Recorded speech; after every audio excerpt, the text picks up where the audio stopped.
Guys, for today's case, today we are diving into an old, unsolved case. This is one that has a lot of theories. It is one that has way more questions than it does answers.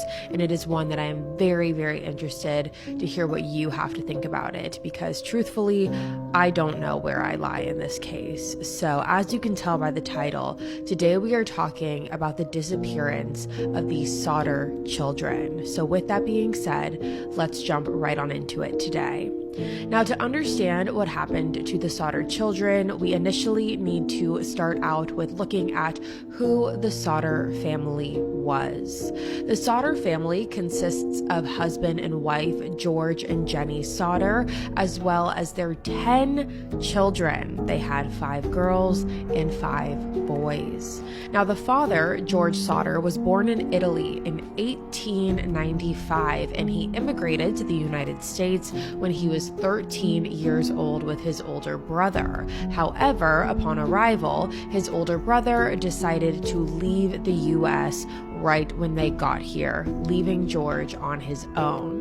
Now, eventually, George got into working in the railroad industry. He started working on railroads in Pennsylvania before moving to Smithers, West Virginia, to work as a driver, and soon would start his own trucking company. And it was while he was living in Smithers that George met Jenny Cipriani, who had also immigrated from Italy, and the two began dating and eventually got married and had their 10 children. Now, the Sodders, after getting married, ended up moving to Fayetteville, West Virginia, and lived in a 2-story home that was about 2 miles north of town. Now, the time frame that we are looking at here is around 1945. So the Sodders' oldest son at this time had actually been drafted into the army and was fighting overseas. However, the rest of the 9 children were living at home. Now, while they were raising their children, Jenny was a stay-at-home mom, and George's business was doing very, very well, and things seemed to be going smoothly for the family. Now, something to know about Fayetteville, West Virginia at the time frame that we are looking at is that Fayetteville had a strong population of Italian immigrants, which was part of the reason it was so appealing for George and Jenny. Now, something to know about George is that he was a very opinionated person. Whatever he thought, whatever came to his mind, he was going to say it. He did not care who disagreed with him, what trouble he was going to get in for saying certain things. He was very much a tell it like it is type of person, and someone who did not care about what other people were going to think of what he was saying. Now, because of this and because of the time frame, George was not shy of letting people know his opinions on the politics in Italy. Now, we're going to get into that a little bit later, and you'll understand more about that once we dive in a little deeper, but just keep that in mind as we travel through this case. So because George was very opinionated, it would often lead to disagreements with other members of the community, and oftentimes George would get into verbal altercations, verbal disagreements. But other than that, George, Jenny, and their children were considered a relatively well-liked family in the community. So now I want us to jump to December 24th of 1945. This was Christmas Eve. Now, on Christmas Eve, Joseph, who was the oldest of the Sodder children, like I mentioned, he had been drafted into the army, so he was not able to come home at this point. So that left George, Jenny, and their 9 children to be celebrating Christmas Eve together. Now, their oldest daughter was named Marion, and Marion was 19 at the time, and she had been working at the dime store in downtown Fayetteville. So after her shift on Christmas Eve, Marion came back to the house to hang out and spend time with her family and her siblings, and she brought home Christmas presents for her younger sisters. That was Martha, Jenny, and Betty. There also was the youngest of the Sauter children, which was Sylvia. However, Sylvia was so young at that point that Marion did not get her a gift because, again, she was in her infancy. Now, the kids were able, because it was Christmas Eve, to bend the rules a little bit out of their normal schedule, and they were able to stay up a little bit past their bedtime this night. The anticipation of Christmas the next day was keeping them up. They were so excited and really just wanting to spend more quality time together, which George and Jenny allowed them to do. Now, at approximately 11 p.m. is when the night started to die down. The children began going to sleep, and Jenny brought the youngest daughter, Sylvia, who was 2 years old, up to bed. Now, at approximately 12:30 a.m. on the morning of Christmas, Jenny was woken up to the sound of the phone ringing. Now, when Jenny heard this, she went downstairs to answer it, hoping that it wouldn't wake any of her other children up. When Jenny answered the phone, there was a woman on the other line, and according to Jenny, she did not recognize the woman's voice. And this woman had asked Jenny to speak to a person who Jenny did not know the name of. So she gets this phone call from someone she does not recognize and does not know the name of who she's asking to speak to. And Jenny tells the woman that she must have the wrong number. Now, according to Jenny, she said that in the background of this phone call, she could hear laughter, she could hear glasses clinking. However, when she told this woman that she must have had the wrong number, Jenny said that this woman let out a very weird laugh. She started weirdly cackling before hanging up the phone. Now, at the time, Jenny didn't think much of this phone call, and so she hung up the phone and made her way back upstairs, noticing that Marion had fallen asleep on the couch in the living room, however, decided to leave her there. Now, shortly after this phone call at approximately 1:30 a.m., Jenny was woken up again. However, this time she was awoken to the smell of smoke. She got up and began walking around the second story of the home and noticed that in George's office, the electrical box had caught fire and the flames were spreading rapidly. Quickly, Jenny woke George up and were also able to wake up the 4 other children that were on the same story as them, which was Sylvia, the 2-year-old, John and George Jr., as well as Marion, who had been sleeping on the living room couch. So they were able to grab 4 of their children and rush them out the door to escape. However, they still had 5 of the other kids who were sleeping in the attic. So even though this was a 2-story home, they did have an attic, which is where the 5 other children slept. However, the flames were moving so rapidly that George and Jenny were not able to get up to their children because the flames had engulfed the staircase. So they began yelling out for their kids. They're yelling before running outside, and George decides that he is going to try and get his kids from the outside of the home. Now, while George is doing this, Jenny grabs the phone to dial to call the fire department. However, she quickly realizes that the phone line is dead. Now, she yells to Marion to run to the neighbor's house to have them call the fire department. So at this point, Marion had ran over to the neighbors, and around this same time, there was actually a driver on a nearby road who had also seen the flames and called the fire department for help. So it's not exactly certain which one of those calls made it to the fire department first. However, either way, the fire department was notified.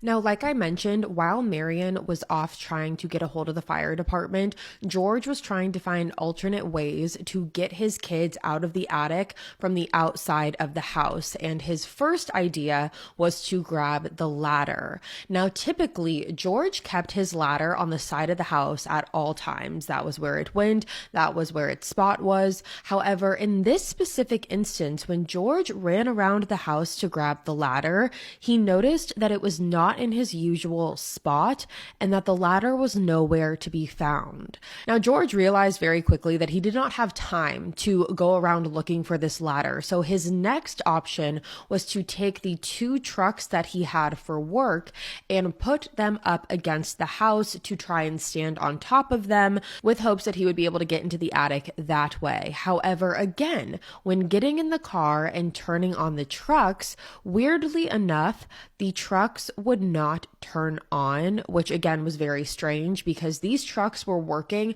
just the previous day. So now the ladder is gone, the trucks aren't working, and George did not know what to do at this point. So now the Sauter family members, George, Jenny, and the 4 children who were able to escape the home are now watching as flames are burning their house to the ground over the next 45 minutes, all while their 5 other children were stuck inside. Now, frustratingly enough, the fire department did not arrive to the home until 7 a.m. that morning. So again, now we are going for hours until the fire department gets there, hours until anyone is showing up to help this family. Now, if you're wondering why this was the case, the fire chief at the time claimed that he was not able to operate the fire truck on his own. He could not drive it himself. And along with that, he was very low staffed because it was Christmas Eve. So he was having trouble finding a team that was properly equipped to go out there. Now, something to know about fire departments at that time, again, we're looking at 1945 here. A lot of the fire departments at that time were ran by volunteer firefighters. So they weren't by firefighters that they had on staff that were ready to go at all times. So when this fire was reported, the fire chief then had to start calling around to his volunteer firefighters, which again, it was Christmas Eve, it was 1:30 in the morning, and it made it much more difficult than usual to find a group to go out there. However, again, that is a long time.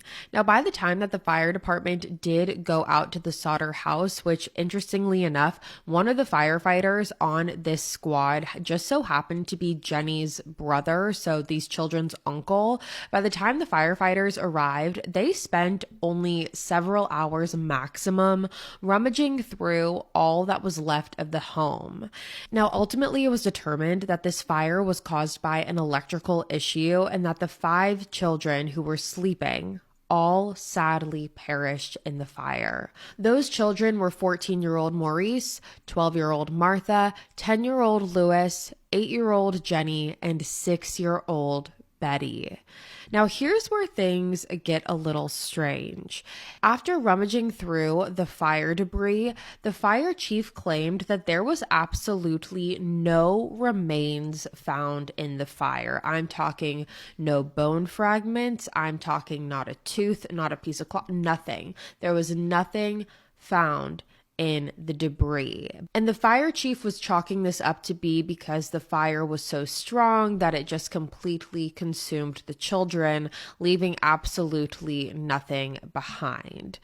Now, from the very beginning, George and Jenny were not convinced that their children died in this fire, or they were convinced that if they did die in the fire, that this was not an accident from the very beginning. So let's just start there. George and Jenny have always been convinced that this was no accident, no matter how this played out.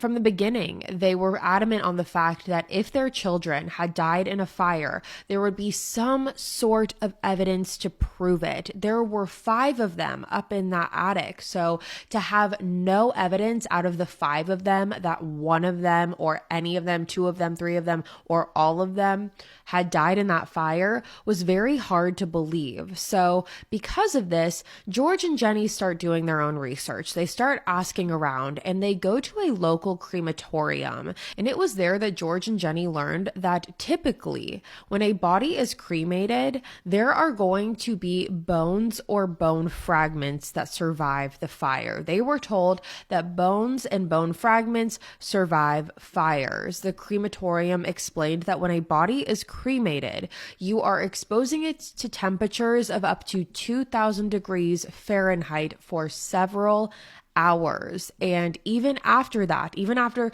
the several hours is done, you still have to crush up the bone fragments so it all turns to ash. So with this information that they were being told, George and Jenny really started to believe, again, it only strengthened their initial belief that something wasn't right here. George really began to question whether or not this fire was accidental or caused by the electrical box. And according to George, he claimed that while the house was burning down, he saw several lights on from the inside of the home while the fire was burning. So by George's logic, he's asking himself, how, if this is an electrical issue, would lights still be able to be on while the house is burning down? And along with that, several months prior to this fire, George actually hired an electrician to come and look at the wiring and check out the electric in the house. And the electrician said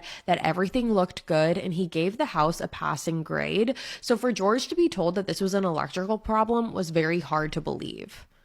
But beyond that, there was also something else that was highly looked over in this investigation. And that was when Jenny first woke up, as I mentioned in the beginning, she went to the phone to call the fire department, but the phone line was dead. Now, it wasn't until after the fire that Jenny learned that the phone wasn't just not working. The phone lines had actually been cut, which weirdly enough, police really didn't look into at all and brushed this off. Now, again, with all of this information, it really opened up the question of, would there be someone out there that would intentionally want to start a fire in the Sodder home, someone who would intentionally want to hurt the Sodders? And this brings us to in the very beginning when I mentioned that George Sodder in particular was not necessarily the most well-liked person in his community, and he would tend to have issues with some of the other Italian immigrants that were in the neighborhood because of his outspoken political beliefs. Now, I want to kind of dive deeper into this a little bit so you have a better understanding. So around this time period is when a man named Benito Mussolini came into power in Italy. And George was very much against Mussolini and made it well known to the people around him. And one of the people that George let in on his beliefs was a man named Cleto Gianitolo, who went by CG. So that is just what we're going to call him. Now, CG was a local businessman, and he also just so happened to be the director of the Fayette County Bank, and he was also the employer of George Sodder at one point. Now, George had a mortgage out from the Fayette County Bank, which interestingly enough had an insurance policy on it. And to make matters even more strange, CG was the one who would benefit. He was written on the insurance policy as the beneficiary if there were to be a case of a fire or a natural disaster on George Sodder's home. So CG was the benefactor of the home, which is pretty unusual because most banks will have the bank themselves as the benefactor and not one particular person. And again, it's very much a conflict of interest, especially because George Sodder knew this man personally. So just to clarify, you have this man CG and George who definitely don't get along. They butt heads a lot, mainly over political beliefs, political views. George is very outspoken. They don't agree on that. However, CG is the benefactor of George Sodder's home because George Sodder took out a mortgage at the Fayette County Bank where CG works. So that's where that all lines up. I know it's slightly confusing, but that's mainly because things like this wouldn't happen today. In today's world, this would be something that was illegal. You couldn't have a singular person holding financial interest in someone else's property in this type of regard. So if you're confused, that's probably why. I know I was confused too, but let's continue. So 2 months prior to this fire, and without telling George, CG, the benefactor, he increased the insurance payout on the home. So again, he did this without telling George. The original payout for the home was $1,000, and CG increased it to $1,750, which is equivalent to about $27,000 in today's world. Now, not only that, about 60 days before the fire, CG Giannotolo sends his friend, who also just so happened to be an insurance broker, and this insurance broker was named Russell Long.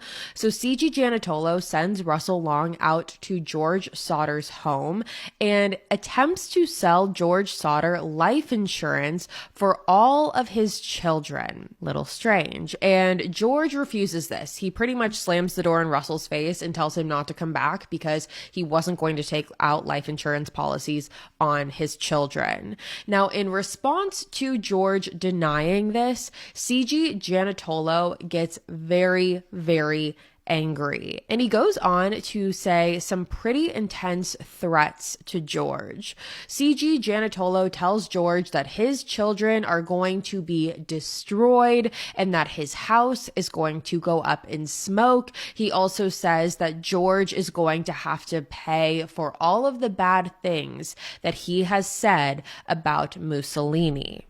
So with this new information, with all of the things that we know now, it's really beginning to look like CG Giannotolo could possibly be a person of interest. He could potentially at least have a motive for why he would want there to be a fire in the Sauter home. But before moving forward with CG Giannotolo, police wanted to further investigate the cut phone wire. And when they do, this is really when they switch gears on this case, and they end up arresting a man who was in possession of a block and tackle that belonged to George Sauter. So let me explain. If you don't know, because I did not, a block and tackle in its simplest form is a tool that is used to lift a heavy object. And the block and tackle that this man had, like I said, belonged to George. So they arrest this man for theft. And while he's being interviewed, he does admit that he stole the block and tackle. He admits that he stole it on the night of the fire. However, he does not admit to actually causing the fire. He actually denies being the cause of the fire. According to this man, he claims that he saw that there was a fire and thought that he could use it as a distraction to steal this block and tackle. Why he needed the block and tackle and why that was so important, I'm not entirely sure, but it seemed a little bit strange for someone to go all the way out to the Sauter property to steal a block and tackle specifically. So this then raised the question of, did Giannotolo have some part in this? Did CG Giannotolo have a part in sending this man out to the house to get the block and tackle? Was this man the one that actually started the fire under the instruction of CG Giannotolo?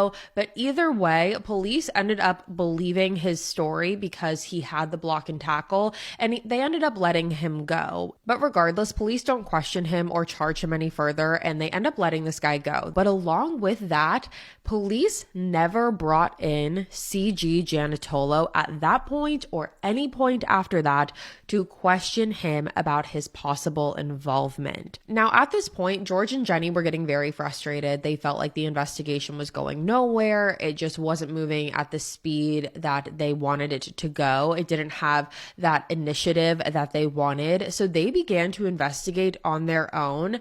And a few years after the fire, George makes an interesting discovery. A few years after the fire, George went back to the property because he never rebuilt.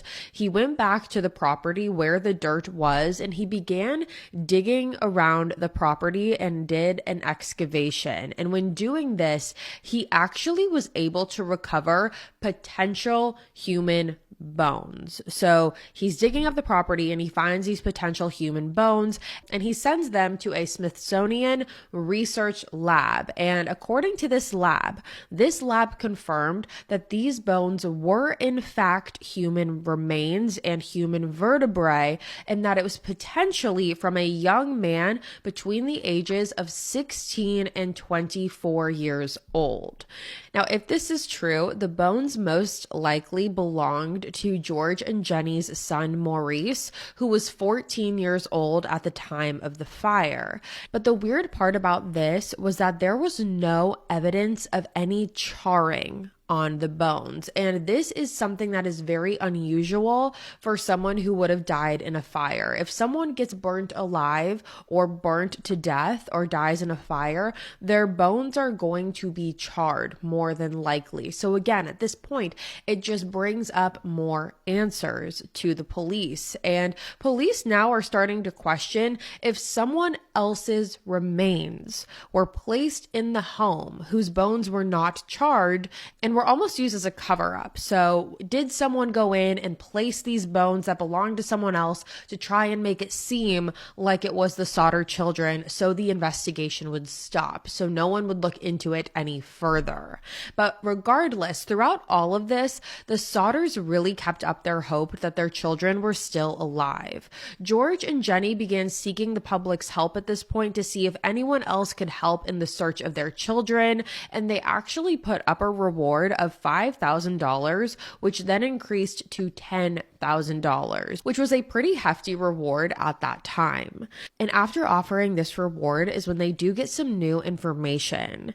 After offering the reward, there was a woman named Ida Crutchfield who came forward with some information about the Sodder children. Now, according to Ida, she said that she ran a motel in Charleston, West Virginia, which was about 60 miles away from George and Jenny's home. According to Ida, she claimed that the week of the fire, 4 children were at her motel that she managed, accompanied by 2 men and 2 women. Ida described the adults as being from Italian descent and claimed that she tried to talk to the children but was shut down by the adults. She claimed that the party rented several rooms for the night but were gone by early the next morning. Now, Ida claimed that she did not know about the Sodder children or the fire at the time that this happened. However, she always remembered the interaction as being unsettling and thought that it was possible that those children were victims of an abduction. Now, unfortunately, because this was years later at this point, police really couldn't do much with this information because now we're looking at 7 years after the fire, and Ida did not come forward with this for those 7 years. So whether or not it was the Sodder children, whether or not it was an abduction, there wasn't a lot that police could go off of at that point. But this was not the only witness that eventually came forward. Soon later, there was a woman who came forward claiming to have seen the Sodder children being pushed into the car and leaving the Sodder family home on the night of the fires. There was also a third woman who ran a diner between Charleston and Fayetteville and claimed to have seen the children at her diner on the night of the fires with a stranger.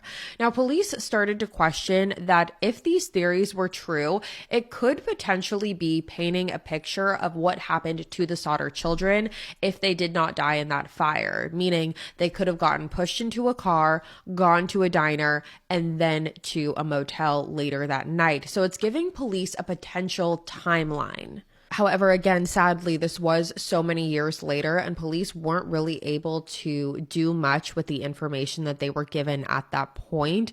And so those tips fell flat.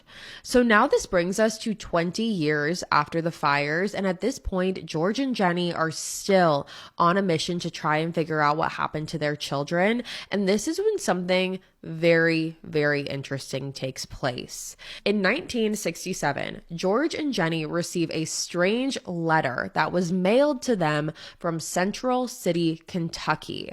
Now, when they received the letter and opened it, inside was a photo of a man who appeared to be in his 30s and definitely resembled the Sauter children. Now, immediately when looking at this picture, George and Jenny automatically felt like the man in the picture was their son, and more specifically, they felt like the man in the picture was one of their children, Louis, who went missing on the night in the fire. Now, not only was there just a picture in this envelope, but on the back of the picture, there was also some handwriting. On the photo, it said, quote, "Louis Sauter, I love my brother Frankie, ILIL boys, A90132 or 35, end quote. Now, even though the photo said Louis Sauter, which, as you can imagine, George and Jenny are looking at this picture, they think it's their son Louis, they turn over the back of the picture, it says Louis Sauter. It seemed like they were finally making progress in this case. It seemed like they were getting closer to finding their son. However, it was everything else in that writing after the name Louis Sauter that didn't really make a whole lot of sense. No one knew who Frankie was. That was not one of Louis's brothers. That was not anyone that they knew. And no one knew who the ILIL boys were or what those numbers, the 90132 or 35, coded out to be. But with that, George and Jenny, as they're sitting here trying to decipher, they start to wonder if those numbers could represent an area code or a zip code. Because at that time, zip codes and area codes had recently been introduced. So it's fresh in their mind and they're thinking, maybe this is a zip code. Now, unfortunately, when they did their research, they found that none of those numbers represented an area code in America. However, it did represent an area code in Italy. More specifically, an area called Palermo, Sicily. Now, Palermo also was the home base of La Cosa Nostra, which is a crime organization. Now, this brought up the potential theory that the Sicilian mafia could have been involved in this case. The coincidences just seemed a little too close in this, and when Jenny and George received this letter, they were very reluctant to share this with the police. Once they started piecing together the information about Sicily, the area codes, everything like that, once they started piecing it together, they were very hesitant to share it with the police because they felt like the police were not helping them. So instead, they decided to hire a private investigator to go down to Central City, Kentucky, which is where this letter was mailed out of, and see what they could find, see if they could see who sent the letter, see if they could figure it out. However, weirdly enough, when this private investigator went down to Central City, Kentucky, he was never seen nor heard from ever again. Now, whether this had to do with him seeing something or knowing something he wasn't supposed to know, whether this had to do with him taking the money that the Sauter family gave him and running away with it, we will never know. But what we do know is that no one heard from him after that. Now, because of this, the Sauter family decided that they were going to hire another private investigator. This private investigator's name was Oscar Tinsley, and he was investigating out of Fayetteville. And when he did, he uncovered a whole new theory that really shook everything in this case. Oscar really started to piece everything together. He was looking at the fact that George was threatened by C.G. Giannotolo. He looked at the fact that the police never questioned Giannotolo. Plus, he looked at the fact that the fire was never really investigated and the picture that was potentially Louis, as well as the potential ties to the Sicilian mafia and no remains to prove that the children died in the fire. He was looking at everything. And something that Oscar also looked at was at the coroner's inquest that happened very early on in the investigation. Now, a coroner's inquest takes place when there are 12 people placed on a jury, and the coroner walks them through the evidence that was found of the remains. And the jury essentially concludes whether or not the death or the cause of death was accidental or murder. Now, this was very difficult to do, and something that Oscar thoroughly questioned in this coroner's inquest was that how could there possibly even be a coroner's inquest to begin with when there were no remains ever found, when there was no evidence, period, ever found? What evidence could he have presented, the coroner? What evidence could the coroner presented to a jury without any possible evidence? But not only that. Beyond all of that, beyond the coroner's inquest, Oscar found out that one of the people on that 12-person jury of the coroner's inquest was C.G. Giannotolo himself. And as you can imagine, the cause and manner of death of the 5 children that the jury concluded was accidental. Now, this definitely seems like some sort of conflict of interest. I don't know how it couldn't be when looking at this case. How this man, C.G. Giannotolo, who knew this family personally, had all of these threats against this family, how he could have possibly been on the jury for the coroner's inquest doesn't make a whole lot of sense when you think about it. But again, that is how it happened. Now, along with this, Oscar also uncovered that after the fire chief had spoke to the priest in Fayetteville and told the priest that there were remains at the scene. Now, remember, initially, the fire chief told George and Jenny there were no remains, but now he's going to the priest saying there were remains at the scene, but he buried the remains so they would not be discovered. Now, with this new information, Oscar takes this information to George. George then decides to go back to the house where the house was burnt down and dig up more and see if he could discover any more remains that this fire chief had been talking about. And when digging, George uncovers a small tin box. Now, inside of the tin box appeared to be an old rotting organ. So he opens up the tin box. There's an old rotting organ inside. Now, why there was an organ in a tin box to begin with is a question in and of itself. However, George sends this organ off to the lab. However, when the results returned, they discovered that the organ was actually a beef liver and that it had not been burnt. So not only was this not a human remain, but the remain itself, the organ itself, had not been burnt in the fire. Now, as you're sitting here right now listening to me, you might have some more questions than you did 2 minutes ago, and I understand, because so did George and Jenny. Nothing about this case was making sense. Nothing about what was happening was making sense. Nothing about why the fire chief would tell 2 different stories about there were remains, there weren't remains, now there's an organ in a tin box. Nothing was making sense. So people really started viewing this case in one of 2 ways at this point.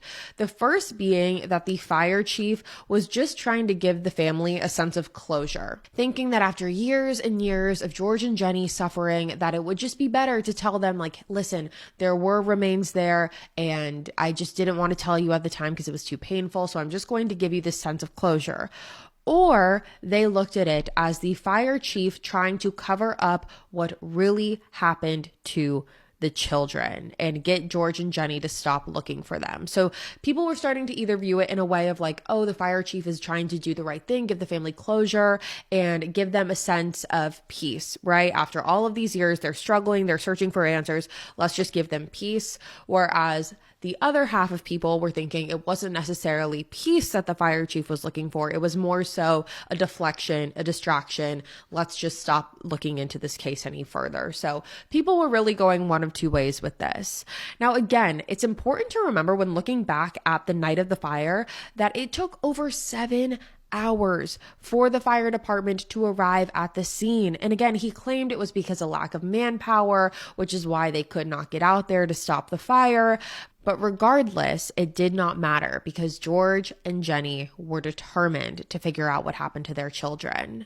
Now, when we look at the theory of the children went missing that night, they did not die in the fire, they went missing and survived the fire.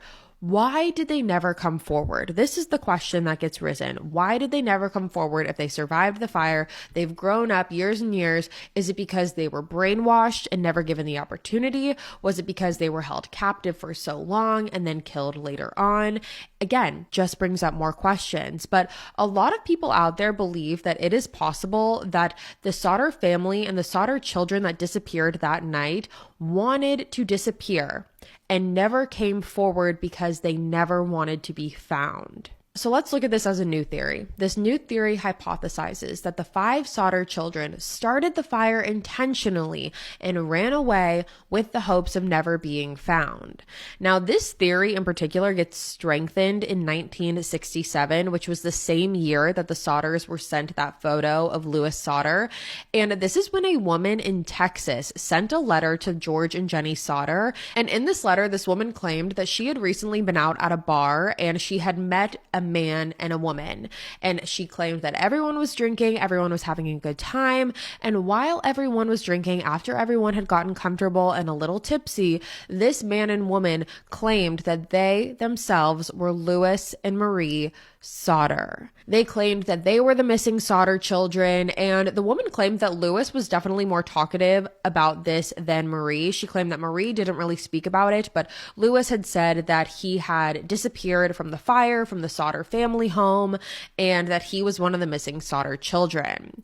Now, when comparing this theory to the theory that we talked about, that Louis could have gone to Italy and been held in some mafia, the Sicilian mafia, based off of that picture with the postal code on it, police went back and realized that the postal code on the photo, they realized that not only did that area code exist in Palermo, Sicily, but it also existed in Mexico, which geographically is closer to Texas. So this brought up the question of, was Louis in Mexico with the rest of his siblings and then moved back into Texas? Again, it just brought up more and more theories. But when George and Jenny receive this letter, George decides that he is going to go and figure this out for himself. So him and his son-in-law travel to Texas together, specifically Houston, to sort all of this out. Now, when they arrive in Houston, George is unsuccessful in finding the actual woman who wrote him this letter. However, he was able to track down the man in the bar who claimed to be Louis, because apparently this was not the only time that this man had claimed to be Louis. He had been telling certain people here and there. So when George got there and began asking around, people knew who he was talking about, and they were able to locate him to the address where this man lived. So Louis goes up to this man's house where this man lives and knocked on the door. Now, coincidentally, this man also lived with his brother at the time.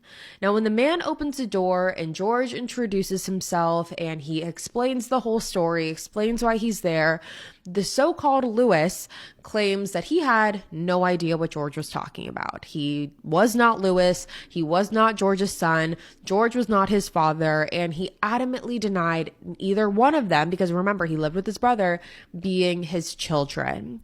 Now, this was very hard for George to hear, as you can imagine. And it was very hard for George to also accept, because not only is he looking at these men that have the similar features of his son, he's also been told information from other people that both of these boys have been claiming to be his children. They have been claiming to be the missing Sodder children, and now they're looking at him like he has 3 heads. Now, regardless, these 2 men continuously denied, saying that they weren't the Sodder children, they didn't know what he was talking about, and even though they denied it, George, up until the day he died, truly believed that those were his sons. Now, unfortunately, 2 years after his Texas trip, George Sodder passed away in 1969, and Jenny Sodder passed away 20 years later in 1989. Now, the youngest of the Sodder children and the youngest survivor of the fire, named Sylvia, died in April of 2021, and the mystery of what actually happened that night still remains. Now, again, like I said in the very beginning, I really don't know where I fall on this case. I have a lot of questions. I think that there are too many coincidences in this case for this to purely be a coincidence. I think that it is odd that C.G. Giannotolo was never questioned. I also think it's odd that the phone wires were cut and no one was ever able to figure out who did that. I don't know if I fully believe that all of these people who are claiming to see these Sodder children were actually seeing the Sodder children themselves. I feel like it's a lot of potential witnesses, and I feel like if the children were being kidnapped, that is a very dangerous situation to be in, to be so open about it and to be so openly bringing these children from place to place. I think the fact that George was receiving many, many threats from people in the community, I think that that is very telling. I think that there is potentially more people in that community who know what happened than they want to let on, considering George was not the most well-liked person in that community. I also think when looking at the children, something that I never saw, that was never brought up in my research, however, it was something that I always questioned, was there was a window in the attic. That is how George was going to try and get his children out of the attic, is through this window. No one ever heard these children. These 5 children who are trapped up in the attic, there's fire, there's flames, there's smoke. No one ever hears them. There's no screaming, there's no yelling, the children aren't banging on the windows, which is horrible to think about. And if they were put in that situation and they were just engulfed in flames, it's most likely better that it was a painless and quick death. However, you would think that if they were awoken by the blaze and the flames, I'm sure that they had to have been woken up by the screaming of their parents from downstairs, trying to get everyone waking up, trying to get everyone out of the house. They're yelling for their children upstairs. And for no one to ever hear them is a little strange to me. It does raise questions. Along with that, I do think it's interesting when George and Jenny went to go speak with the people at the crematorium, how they explained how the process works and how typically bones always survive in a fire. You know, when someone's getting cremated, they spend hours in the fire and their bones are still there at the end of it, and they're charred, but they're still there. So for there to be no bone remains or no bone fragments from 5 children is just hard to believe at a certain point. So let me know what you guys think about this case. I'm very, very interested to know your thoughts. And with that being said, you guys, that is all for me today. Thank you guys so much for joining in for another episode of Killer Instinct. Again, if you're new here, hi, my name is Savannah and I'm your host of Killer Instinct. Again, make sure you go ahead and hit that subscribe button. That way you never miss an episode. We post weekly on the podcast every single Wednesday and you're not going to want to miss it. I'll be back next week with a brand new one for you guys. And until then, stay safe. Bye, guys.